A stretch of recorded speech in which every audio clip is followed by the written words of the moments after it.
सभी शिक्षकों का स्वागत है अपना चैनल इन्फॉर्मेशन फॉर यू में।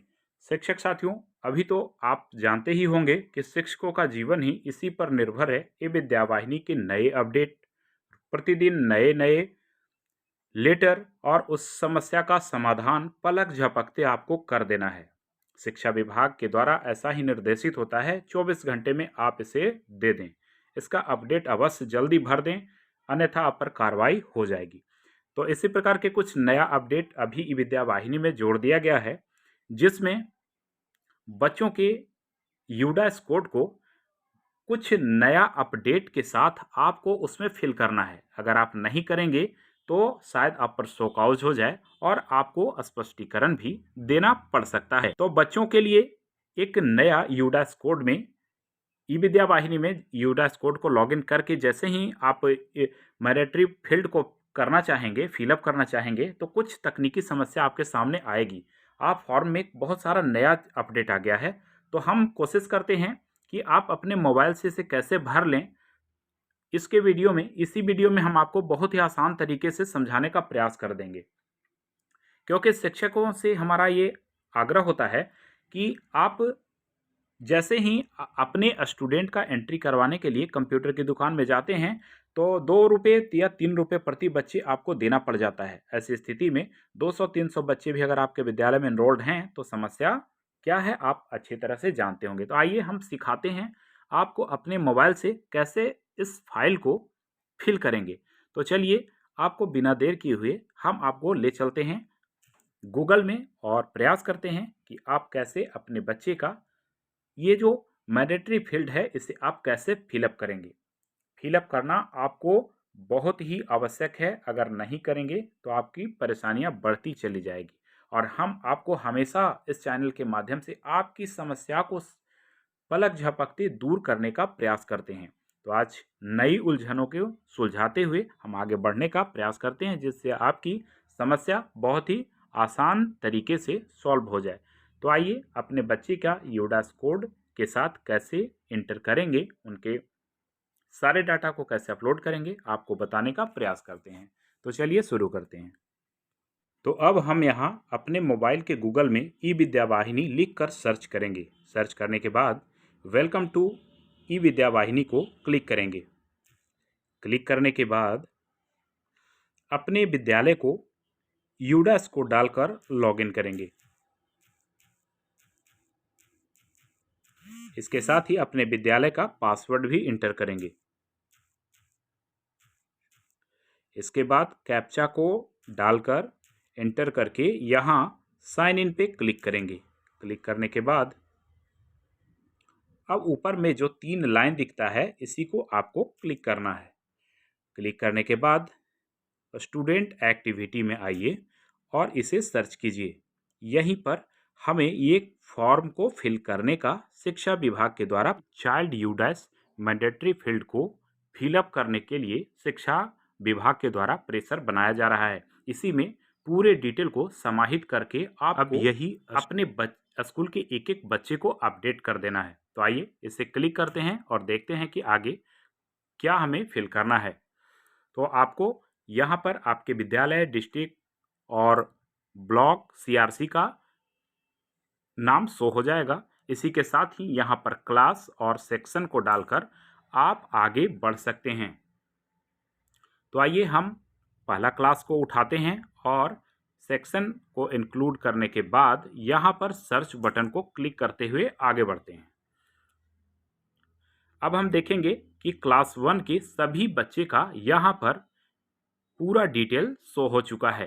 तो इसी डिटेल में आपको अपने बच्चे का छूटे हुए डाटा को फिल करना है।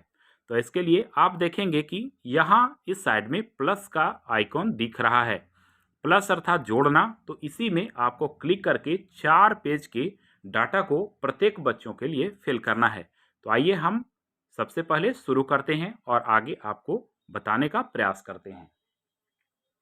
तो आप यहाँ देखेंगे यही 4, 1, 2, 3, 4, 5 पेज का है, जिसमें 4 पेज आपका बहुत ही इम्पोर्टेंट है, आपको हर हाल में फिल करना है और एक एक बच्चों के लिए यह फिल करना बहुत ही आवश्यक है। तो 4.1 को हम पहले देखेंगे, फिर 4.2, 4.3, 4.4 और 4.5 को फिल करते हुए आगे बढ़ते हैं। तो आप यहाँ देखेंगे कि सबसे पहले आपके बच्चे का यहाँ रोल नंबर देना है। अभी आपका बच्चा का ये रोल नंबर कितना है, जिस बच्चे का डाटा अभी हम फिल कर रहे हैं। आप यहाँ देखेंगे ये अमित कुमार, जिसका रोल नंबर 10 है। ये मेल है या फीमेल है, इसे सेलेक्ट करते हुए आगे बढ़ेंगे। यहाँ आप डेट ऑफ बर्थ देखेंगे। अगर डेट ऑफ बर्थ सही नहीं शो हो रहा है तो यहाँ पर आप इसे कैलेंडर में आकर इसे फिल कर लेंगे। इसके साथ ही माता पिता का नाम भी यहाँ शो होता है, गार्जियन का नाम को फिल कर दें। इस प्रकार से जो भी डाटा खाली दिख रहा है उसे आपको हर हाल में भर देना होगा। बच्चे का आधार नंबर भी भरा हुआ है, अर्थात यहाँ जो जो स्टार लगा हुआ है इस स्टार वाले कॉलम को आपको हर हाल में भरते हुए आगे बढ़ना है। तो बहुत वीडियो को लंबा नहीं करते हुए हम शॉर्ट में आपको बतला देने का प्रयास करते हैं कि किस प्रकार से आप अपने मोबाइल से अपने बच्चे का एक एक करके डाटा फिल कर देंगे। हम हमेशा शिक्षकों के लिए इसी प्रकार के नया नया अपडेट लाते हैं। विद्या वाहिनी तथा अन्य सभी प्रकार के डाटा से जुड़े वीडियो आप तक अपलोड करते रहते हैं, ताकि आपको कहीं भी कंप्यूटर दुकान में जाकर भरने का आवश्यकता नहीं हो। आपको के विद्यालय में अगर 200 बच्चे भी हैं तो अगर 2 रुपया से लेकर 3 रुपया तक प्रति बच्चा भी अगर भरने के लिए कोई दुकान मांगता है तो ऐसी स्थिति में 500 से 600 रुपया आपके हाथ से निकल जाता है। जबकि आपके हाथ में मोबाइल है, आपको सिर्फ थोड़ा सा अनुभव की कमी हो सकती है। और इस चैनल के माध्यम से लगातार हम आपको अपडेट करते रहते हैं, सिखाते रहते हैं, ताकि आप अपने बच्चे को खाली समय में बैठे हुए समय में आप अपने बच्चे का डाटा इंक्लूड कर दें और कुछ आर्थिक बचत करें। तो ये चैनल सभी शिक्षकों के लिए समर्पित रहता है, आप लोगों के लिए काफ़ी हेल्पफुल रहता है। चलिए आगे बढ़ते हैं। तो इस प्रकार से बच्चे का फ़ोन नंबर भी डालेंगे। ईमेल की आवश्यकता अगर है तो डाल दें, नहीं है तो उसे डालने की आवश्यकता नहीं है। बच्चे का मातृभाषा जो है उसे देख लें, कैटेगरी क्या है वो फिल कर लें। उसके साथ साथ ये बच्चा यहाँ किस धर्म से है उसका वो इंक्लूड कर देंगे। तो यहाँ देखेंगे हम कि जो भी है, मुस्लिम है, सिख है, क्रिश्चियन है, जो आपका दिखता है आप उसे इंक्लूड कर दें, अन्यथा आप नॉट एप्लीकेबल पे क्लिक करके आगे बढ़ें। आगे देखें, ये क्या वेदर अंत्योदय अन्न योजना से जुड़ा हुआ है, यस या नो करें। उसके बाद क्या बच्चा ये जो है अमित कुमार, क्या ये EWS है, जनरल कैटेगरी से अगर आता है तो क्या EWS है, आर्थिक रूप से कमज़ोर है, तो हाँ या ना करें। इसके साथ साथ आप आगे एक एक फॉर्म को फिल करते हुए आगे बढ़ते चले जाएं और यहाँ पर सब यस नो जो भी स्थितियाँ बनती है उसे करते हुए नेक्स्ट एंड सेव पे क्लिक करेंगे। जैसे ही हम इस पे करेंगे तो अब ये मेरा अगला पेज यहाँ पर ओपन हो जाता है। अर्थात यहाँ देखें, ये जो अभी हमने 10 रोल नंबर डाला था वो अभी आपका ये बच्चा 53 रोल नंबर में है। तो इस प्रकार से ये विद्या वाहिनी में भी भरा हुआ है। तो उसी प्रकार से कोशिश करें कि सेम डाटा यहाँ पर आप देने का प्रयास करें। अब यहाँ बात करते हैं कि बच्चे का एडमिशन डेट क्या है। तो एडमिशन डेट को यहाँ दे लें। उसके साथ ही यहाँ देखेंगे status of student in previous academic year में ये कहाँ था, तो इसको सेलेक्ट करके देख सकते हैं कि ये बच्चा कहाँ पर था। यही तो यहाँ अगर आपके विद्यालय में था तो करेंट स्कूल सेम स्कूल में ही आप इसे क्लिक कर दें। अब बात आती है कि 2021-22 में ये बच्चा किस क्लास में था। तो अभी पहला का हमने फॉर्म को खोला है तो निश्चित तौर पे ये UKG यहाँ शो होगा, लेकिन सरकारी विद्यालयों में LKG UKG की व्यवस्था बहुत ही कम विद्यालयों में है। तो आप इसे अपने स्थिति के अनुसार सेलेक्ट करते हुए आगे बढ़ें।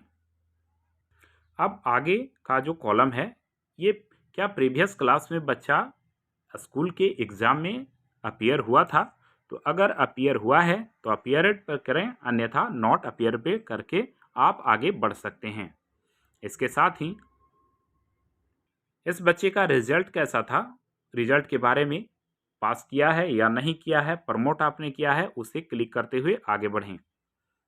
अब यहाँ परसेंटेज का जो कॉलम है, इसमें आपका बच्चा कितना परसेंट लाया था आप उसे इंक्लूड कर दें। साथ ही अब प्रीवियस एकेडमिक ईयर में कितना दिन तक बच्चा प्रेजेंट हुआ था, आप वो यहाँ फिल करके फिर से नेक्स्ट एंड सेव पे आगे बढ़ें।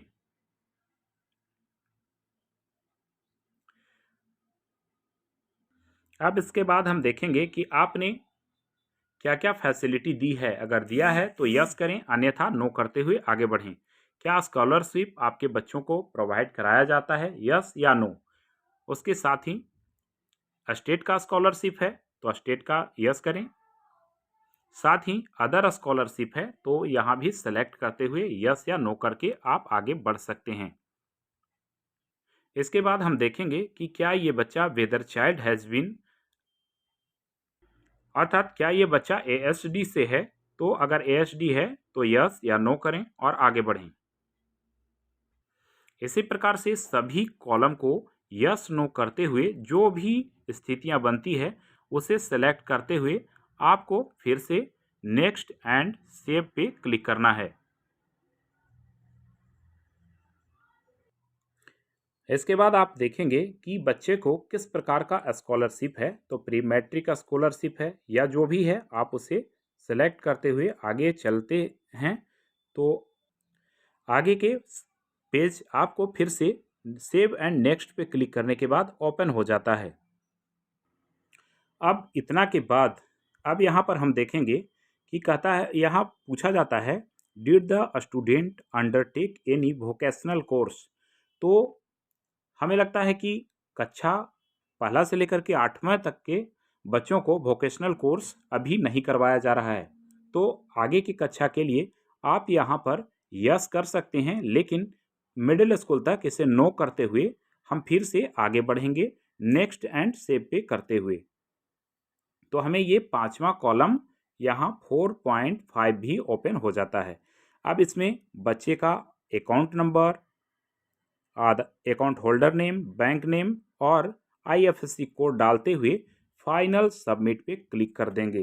तो इस प्रकार आपका एक बच्चा का डाटा यहाँ पर पूरी तरह से सुरक्षित हो जाएगा। तो इस प्रकार आप एक एक करके सभी बच्चे का फॉर्म को फिलअप कर लें, ताकि आपके बच्चे का जो डाटा शो हो रहा है जो अधूरा है वो सेव हो जाए और विभाग आप पर प्रेशर न बनाए। तो हम आशा करेंगे कि ये वीडियो आपको अच्छी लगी हो और अपने बच्चों का